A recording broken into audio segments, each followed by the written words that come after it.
रात्रीचे 9 वाजले होते. पाऊसही हलकासा पडत होता. रस्त्यावर पिवळ्या दिव्यांचा प्रकाश पाण्यात चमकत होता. प्रत्येकजण आपल्या घरी जाण्याच्या घाईत होता. पण त्या गर्दीत 2 व्यक्ती अशा होत्या ज्यांना अजून माहीतही नव्हतं की काही क्षणात त्यांचं आयुष्य कायमचं बदलणार आहे. आदित्य एका मध्यमवर्गीय कुटुंबातील शांत, समजूतदार आणि स्वप्नाळू मुलगा होता. त्याला जास्त मित्रही नव्हते. कॉलेज, घर आणि पुस्तक एवढंच त्याचं जग होतं. तो नेहमी म्हणायचा, खरं प्रेम प्रत्येकाच्या आयुष्यात एकदाच येतं. तर दुसरीकडे सई ही नेहमी हसतमुख, हुशार आणि सर्वांचीच काळजी घेणारी मुलगी होती. तिचं हसू पाहिलं की समोरच्यांचं दुःख काही क्षणासाठी तरी नक्कीच विसरून जायचं. त्या दिवशी दोघं पहिल्यांदाच एका कॉलेजच्या ओरिएंटेशन कार्यक्रमात आले होते आणि कॉलेजचं मोठं सभागृह विद्यार्थ्यांनी भरलं होतं. नवीन चेहरे, नवीन स्वप्न आणि नवीन सुरुवात. आदित्य मागच्या बाकावर शांत बसला होता. तेवढ्यातच एक मुलगी घाईघाईनं आली. एक्सक्यूज मी, ही जागा रिकामी आहे का? तिनं विचारलं. आदित्यने वर पाहिलं. क्षणभर दोघांचे डोळे एकमेकांनाही भिडले. हो, बसा.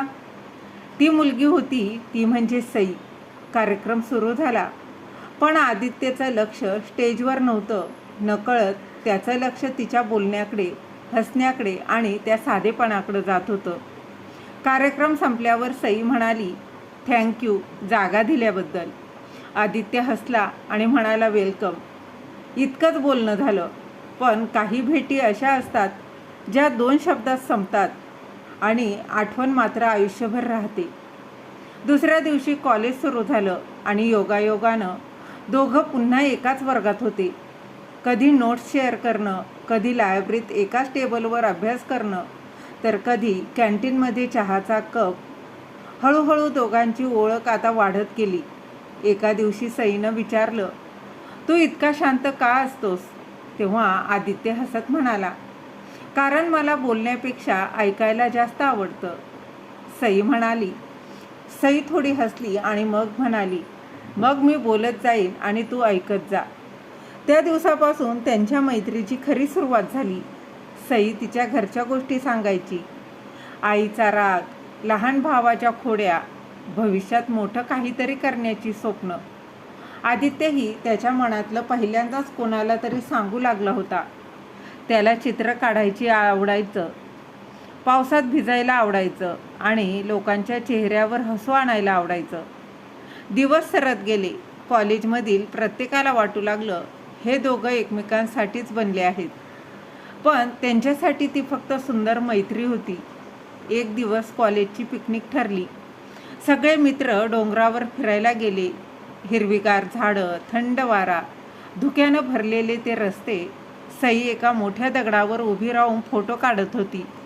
अचानक तिचा तोल गेला आणि क्षणाचाही विलंब न करता आदित्यने तिचा हात धरला. सई घाबरली होती. काही सेकंद दोघे एकमेकांकडे पाहत राहिले. तिनं हलक्या आवाजात म्हटलं, आज तू नसतास तर? त्यावर आदित्य म्हणाला, मित्र कशासाठी असतात? त्या दिवसानंतर सईचा विश्वास त्याच्यावर आणखीच वाढला. दोघे आता रोज एकत्र अभ्यास करू लागले. एकत्र प्रोजेक्टही करायचे. कॉलेज संपलं की बसस्टॉपपर्यंत चालत जायचे. एकमेकांशी प्रत्येक गोष्टी, छोट्या मोठ्या गोष्टी ते शेअर करायचे. एका संध्याकाळी मुसळधार पाऊस सुरू होता. दोघं एका छोट्या चहाच्या टपरीवर थांबले. हातात गरम गरम चहा, समोर पाऊस आणि मनात शांतता. त्यावर आता सई अचानक म्हणाली, आदित्य, आयुष्यात कितीही लोक भेटले ना, पण काही माणसं कायमची मनात राहतात. आदित्यने तिच्याकडं पाहिलं. त्याला उत्तर द्यायचं होतं, पण शब्दच त्याला सापडत नव्हते. तो फक्त हसला. त्या हसण्यात अनेक न बोललेले भाव दडले होते. काळ पुढे सरकत होता.